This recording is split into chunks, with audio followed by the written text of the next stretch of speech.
विंध्य कल्पना में आपका स्वागत है। मित्रों, गीता में हर समस्या का हल मिलता है।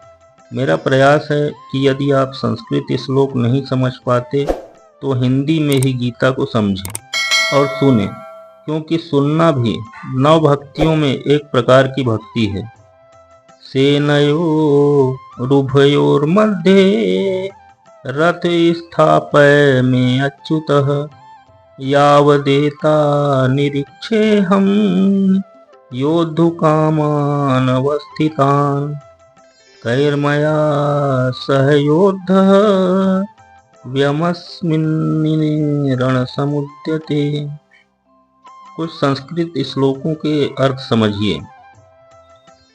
सेनयो सेनाओं के, उभयो यानी दोनों, मध्य यानी बीच में, स्थापय यानी कृपा करके खड़ा करें, यावत जब तक, एतान इन सब, निरीक्षे यानी देख सकूं, योद्धु कामान यानी युद्ध की इच्छा, अवस्थितान यानी युद्ध भूमि में एकत्र, योद्धव्यम युद्ध किया जाना है, समुद्यमे उद्यम या प्रयास में।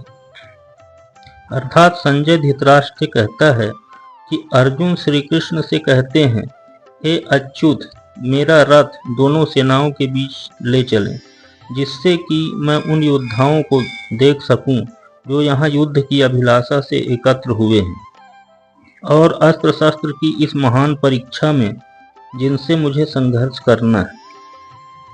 अब हम थोड़ा और सरलता से समझते हैं। हालांकि श्री कृष्ण परमेश्वर हैं, वे अकारण ही करुणा और कृपा करने वाले हैं। जैसे एक सच्चा भक्त भगवान की अहेतुकी भक्ति करता है, वैसे ही भगवान भी भक्त पर अहेतुकी कृपा करते हैं। अर्जुन भगवान के सच्चे भक्त और मित्र हैं, इसलिए उनकी सेवा में भगवान लगे हुए हैं। भगवान अपने भक्तों से हमेशा स्नेह रखते हैं, इसलिए उन्हें अर्जुन ने अच्युत कहा। सारथी के रूप में श्री कृष्ण को अर्जुन की आज्ञा का पालन करना पड़ा, किंतु प्रभु ने भली भांति इसका निर्वहन किया। भगवान भले ही सारथी बने, पर फिर भी भगवान की सत्ता युद्ध भूमि पर उतनी ही थी, इसलिए भी अर्जुन ने अच्युत कहा।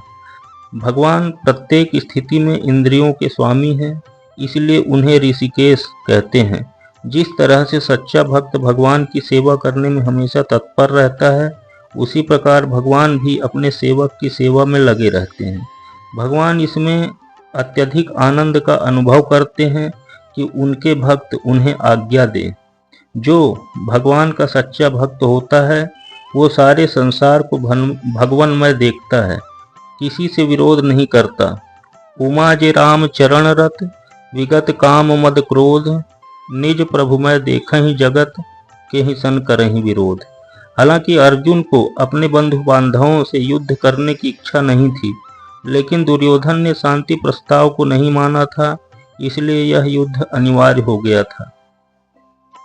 इसलिए अर्जुन के मन में उन युद्ध वीरों को देखने की बड़ी लालसा थी और कौन कौन से योद्धा लड़ने आए हैं और इस अनावश्यक युद्ध को किस हद तक ले जा सकते हैं।